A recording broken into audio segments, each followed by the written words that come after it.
ప్రభునామమునకు స్తోత్రము. క్రీస్తునందు ప్రియమైన దేవుని బిడ్డలారా, మరొకసారి మనమంతా ఈ రీతిగా కలుసుకోవడానికి ప్రభు మనకు సహాయం చేశారు. అందును బట్టి ప్రభును స్తుతిస్తూ ఈ సమయంలో ఒక వాక్య భాగాన్ని మనం ధ్యానం చేద్దాం.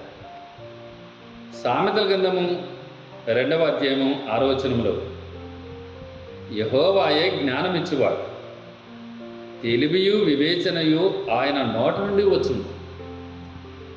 నాకు జ్ఞానం లేదు కదా, నాకు తెలివి లేదు కదా అని నువ్వు అనుకుంటున్నావేమో. ఒకవేళ ఎవరైనా నీకు తెలివి లేదు, జ్ఞానం లేదు అని ఒకవేళ నిన్ను హేళన చేసినట్లయితే నువ్వు ప్రభు దగ్గరికి రా.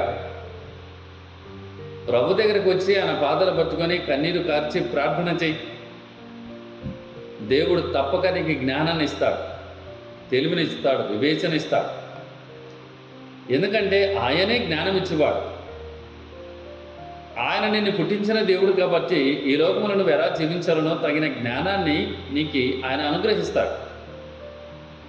అలాగే దేవుని పట్ల కూడా నువ్వు ఏ రీతిగా జీవించాలనో తగిన తెలివిని అనుగ్రహిస్తాడు. దేవుని పట్ల నువ్వు ఎలా జీవించాలో, లోకములు ఎలా జీవించాలనో తగిన జ్ఞానాన్ని, తెలివి అంతా కూడా ఆయనే ఇచ్చేవాడు. కనుక నువ్వేమీ వాళ్ళు వీళ్ళు అంటున్నారంటగా వేదన పడాల్సిన అవసరం లేదు. ఆ ప్రభు వైపు తిరిగి ఆయన దగ్గర ప్రార్థన చేయి. తప్పకుండా అందరికంటే ఎక్కువైన జ్ఞానం నీకే ఇస్తాడు. అట్టి కృప దేవుడు మనకు సహాయం చేయునుగాక. ఆమేన్.